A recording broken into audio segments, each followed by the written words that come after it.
사랑하는 성도 여러분 안녕하세요. 5월 5일 금요일입니다. 함께 찬송가 397장 주 사랑 안에 살면 찬양하심으로 오늘의 말씀 나누겠습니다.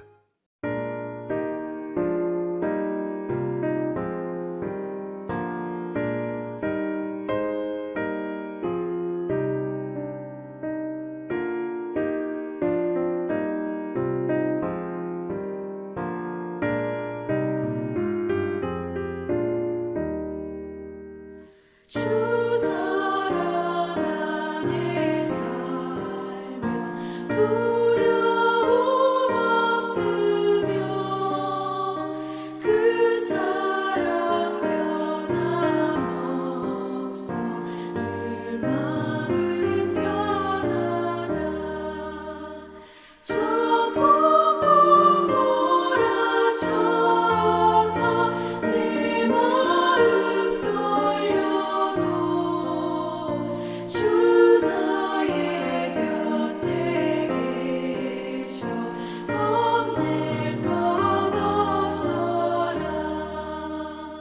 주 나의 목자시니 부족함 없으며 주 인도하는 대로 늘 따라가리라. 그 지혜 나를 깨쳐 내 앞길 밝히니 나 주의 길을 따라 주 함께 살리라.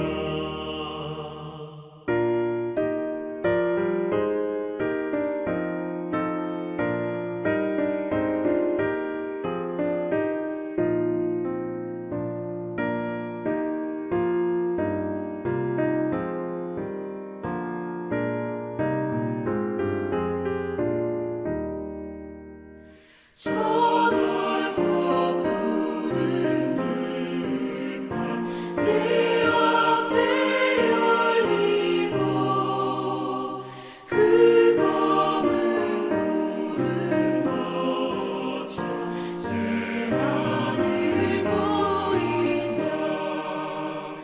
끝없는 나의 소망 저 환한 생명길 참복에 되신 주님 늘 함께 하소서.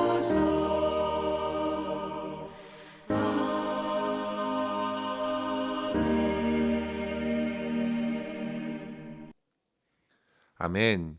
이 시간 함께 나눌 말씀은 사무엘하 14장 12절에서 24절입니다.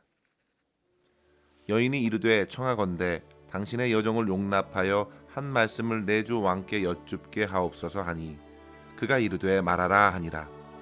여인이 이르되 그러면 어찌하여 왕께서 하나님의 백성에게 대하여 이 같은 생각을 하셨나이까? 이 말씀을 하심으로 왕께서 죄 있는 사람같이 되심은 그 내쫓긴 자를 왕께서 집으로 돌아오게 하지 아니하심이니이다. 우리는 필경 죽으리니 땅에 쏟아진 물을 다시 담지 못함 같을 것이오나 하나님은 생명을 빼앗지 아니하시고 방책을 베푸사 내쫓긴 자가 하나님께 버린 자가 되지 아니하게 하시나이다. 이제 내가 와서 내 주 왕께 이 말씀을 여쭙는 것은 백성들이 나를 두렵게 하므로 당신의 여종이 스스로 말하기를 내가 왕께 여쭈오면 혹시 종이 청하는 것을 왕께서 시행하실 것이라. 왕께서 들으시고 나와 내 아들을 함께 하나님의 기업에서 끊을 자의 손으로부터 주의 종을 구원하시리라 함이니이다. 당신의 여종이 또 스스로 말하기를 내 주 왕의 말씀이 나의 위로가 되기를 원한다 하였사오니 이는 내 주 왕께서 하나님의 사자같이 선과 악을 분간하심이니이다. 원하건대 왕의 하나님 여호와께서 왕과 같이 계시옵소서. 왕이 그 여인에게 대답하여 이르되 바라노니 내가 내게 묻는 것을 내게 숨기지 말라. 여인이 이르되 내 주 왕은 말씀하옵소서. 왕이 이르되 이 모든 일에 요압이 너와 함께 하였느냐 하니 여인이 대답하여 이르되 내 주 왕의 살아계심을 두고 맹세하옵나니 내 주 왕의 말씀을 좌로나 우로나 옮길 자가 없으리이다. 왕의 종 요압이 내게 명령하였고 그가 이 모든 말을 왕의 여종의 입에 넣어 주었사오니 이는 왕의 종 요압이 이 일의 형편을 바꾸려 하여 이렇게 함이니이다. 내 주 왕의 지혜는 하나님의 사자의 지혜와 같아서 땅에 있는 일을 다 아시나이다 하니라. 왕이 요압에게 이르되 내가 이 일을 허락하였으니 가서 청년 압살롬을 데려오라 하니라.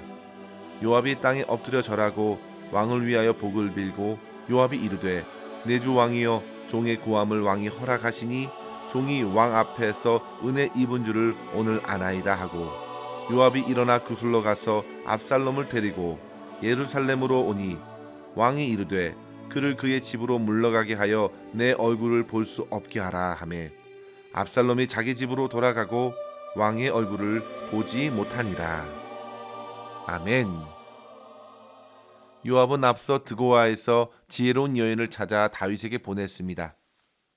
과연 그 여인은 술술 미리 지어낸 각본대로 이야기를 풀어내었고 다윗의 이목을 이끌 만한 감정적인 연기 또한 탁월했습니다. 오늘 본문에서도 이 여인은 왕인 다윗 앞에서 거침없는 언변으로 허락을 끌어내면서 의도했던 모든 말들을 이어갔고 결국 다윗은 아들 압살롬을 부르게 되었습니다. 이 모든 것이 요압의 의도했던 것입니다. 성도 여러분, 일반적으로 세상에서의 지혜는 이런 것 같습니다. 사람들의 마음을 이끌 만한 훌륭한 언변과 상식, 그리고 예의를 갖추어 그 상대를 자신의 뜻에 설복시키는 능력으로 비춰집니다. 과연 그 지혜로운 여인은 다윗을 설득시키기 위해서 심지어 여호와 하나님까지도 언급하면서 다윗이 능히 선과 악을 분간하실 수 있다고 그를 띄우기도 하면서 자기의 뜻을 관철시켰습니다. 그러나 성도 여러분, 하나님의 지혜는 세상의 지혜와는 다릅니다. 하나님의 지혜는 언제나 하나님께서 중심이 되심을 인정하는 데서 시작합니다.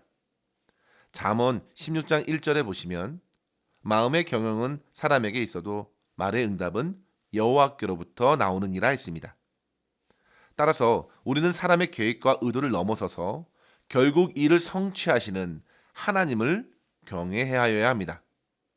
잠언 9장 10절에서도 보시면 여호와를 경외하는 것이 지혜의 근본이요 거룩하신 자를 아는 것이 명철이니라 하였습니다.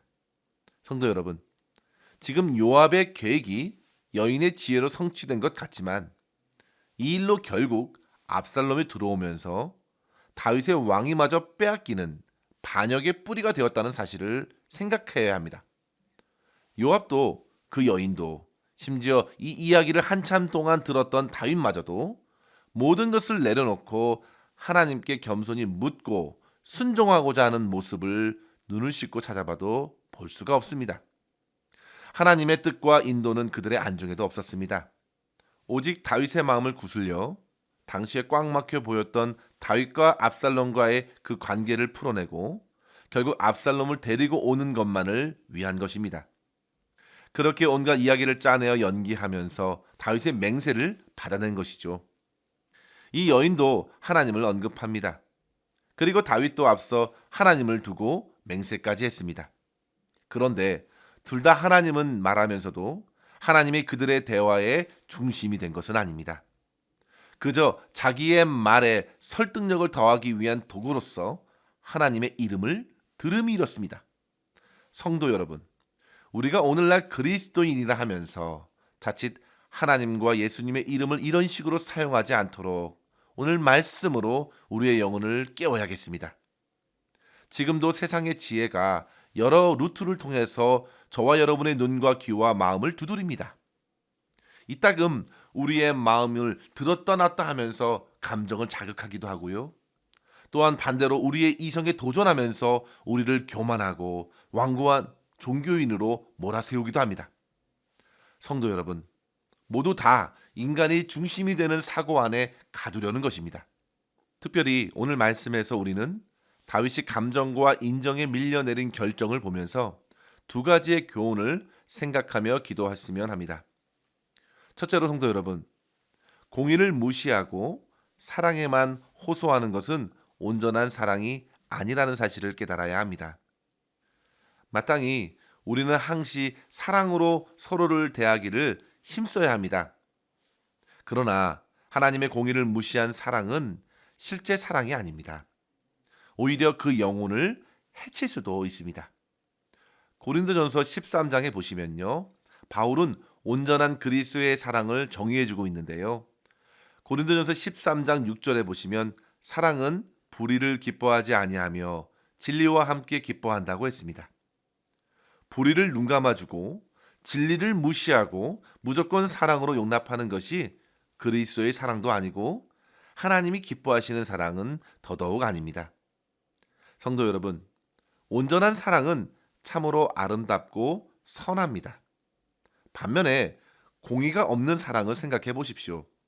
그것은 무질서일 것이고 혼란스러울 것이 분명합니다. 선과 악이 각자가 추구하는 사랑이라는 이름 아래 엄청난 충돌이 있을 것이 뻔합니다. 부모가 자녀를 사랑하는 것은 참으로 당연합니다. 그런 마음은 하나님께서 주신 것입니다. 그러나 만약 자녀에게 법과 질서, 도덕과 정직을 가르치지 않고 그저 사랑을 베풀기만 한다면 분명 그 자녀는 온전한 사람으로 자라날 수 없을 것입니다. 자녀를 망치는 지름길입니다. 그 자녀는 자기만 할 것입니다. 다른 사람들의 자녀들에게는 피눈물을 흘리게 하고 오로지 자기 자식만을 위하고 사랑하는 것은 아름답지도 선하지도 않습니다. 그래서 잠언에서는 앞선 세대에게 분명히 당부합니다. 잠언 22장 6절에 보시면 마땅히 행할 길을 아이에게 가르치라. 무엇보다도 말씀의 진리로서 훈계하고 우리는 가르쳐야 합니다. 앞서 그것이 부모의 마땅한 도리인 것이죠. 지난번 암논이 여동생 다말을 겁탈했습니다. 그런데도 다윗은 그에 대해서 어떠한 책망도 징계도 하지 않았습니다. 이번 압살롬을 다시 불러들일 때에도 분명하게 압살롬의 잘못과 죄를 책하기보다 그저 가택으로 연금시키는 정도였습니다.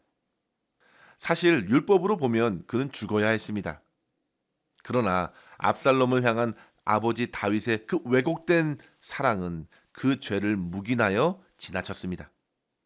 결국 그 죄악으로 압살롬의 인생뿐만 아니라 다윗과 이스라엘 나라 전체를 혼란스럽게 하고 말았습니다. 성도 여러분, 우리가 잘 알고 있는 한 공직자가 자기 자녀를 사랑한다는 이유만으로 받지도 않았던 표창장을 위조했고 시험 치는 것도 도와주고 여러 스펙들을 갖추도록 온갖 인맥을 동원하는 것도 모자라 속이기까지 하고 그렇게 해서 그토록 어렵다던 대학원에 입학까지 하게 되었는데 과연 그 사랑이 결국 아름다울 수 있었습니까? 몰라서 그렇지 그렇게 모든 것이 밝혀지고 보면 그것은 참으로 부끄럽고 혐오스러운 것입니다. 그것은 사랑이 아니고 욕심이고 반칙입니다.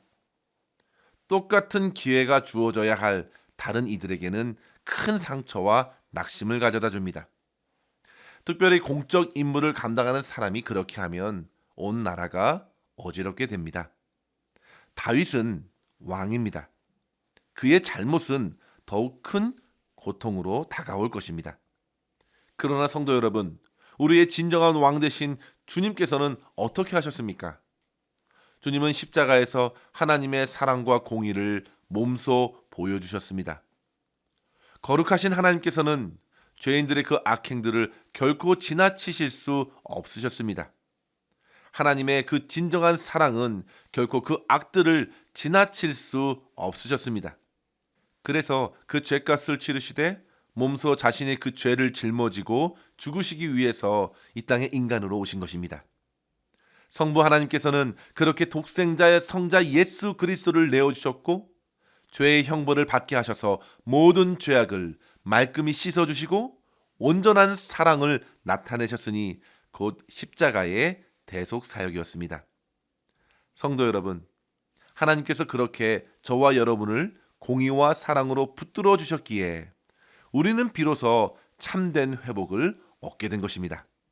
따라서 저와 여러분 모두 주변 사람들의 아첨과 말들에 이끌리거나 세상의 여러 말들에 현혹되어서 그저 좋은 것이 좋은 것이냥 취급하며 죄악을 가볍게 여길 것이 아니라 마땅히 하나님의 공의를 행하며 서로 깊이 사랑하는 온전한 사랑을 실천할 수 있기를 주의 이름으로 간절히 축원합니다. 둘째로 성도 여러분, 진정한 화해는 단지 사람들 간의 용서와 용납을 통해 이루어지는 것이 아님을 깨달아야 합니다. 다윗은 압살롬을 데리고 오라 했으면서도 그를 여전히 가택 연금하여 지내게 했습니다. 그만큼 다윗에게는 시간이 필요했던 것입니다. 그리고 여전히 압살롬의 죄와 허물도 그대로 방치되었습니다. 시간이 한 해, 두 해가 지나갔습니다. 그러면서 다윗이 압살롬을 향해서 사랑하는 마음으로 용서하였음에도 압살롬 마음은 여전히 죄에서 자유롭지 못했습니다. 이유는 모든 인생의 죄가 시간이 간다고 해서 없어지는 것이 아니기 때문입니다. 여전히 그것들은 그 영혼 안에 남겨져 있어서 그를 괴롭히기 때문입니다. 성도 여러분, 압살롬에게 필요한 것은 아버지 다윗에게 오는 용서와 화해만이 아니었습니다.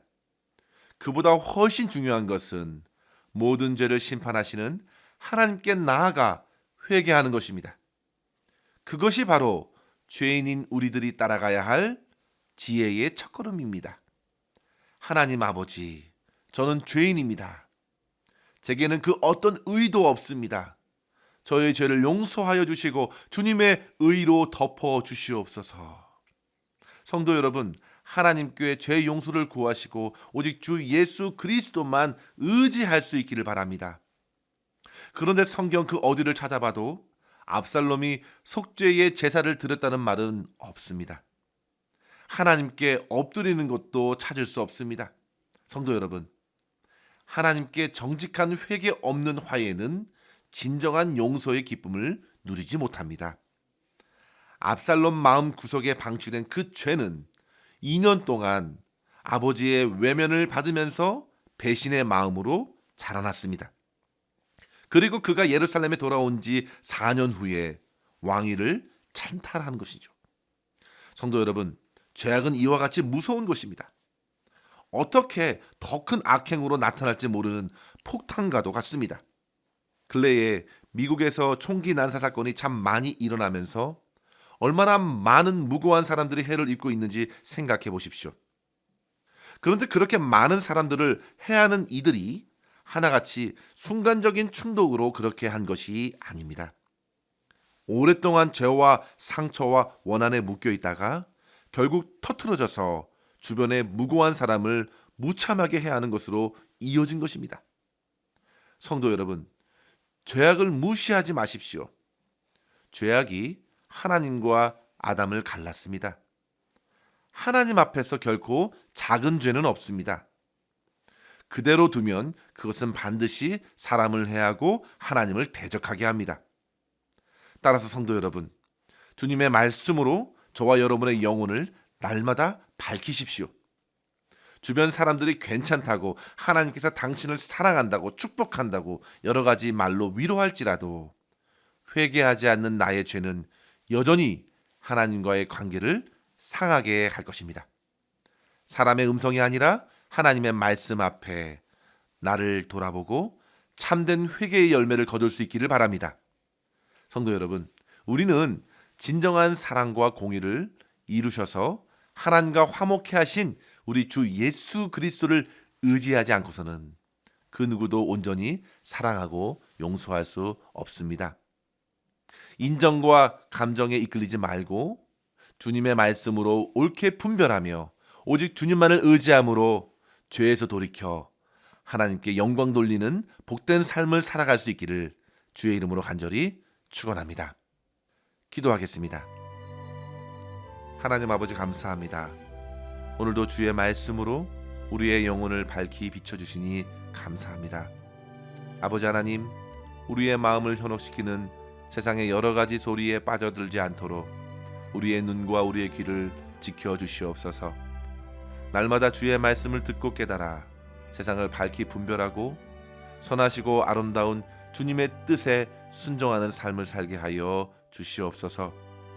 주변의 이웃들과 성도들을 사랑하되 주의 진리 안에서 용서하고 용납하게 하여 주시고 주 예수 그리스도만을 의지하며 죄를 고백하고 돌이켜 주의 거룩한 성도의 삶을 힘있고 담대하게 살아낼 수 있도록 인도하여 주시옵소서.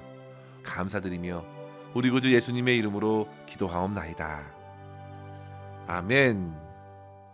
사랑하는 성도 여러분, 오늘도 주 안에서 승리하시기를 바랍니다. 감사합니다.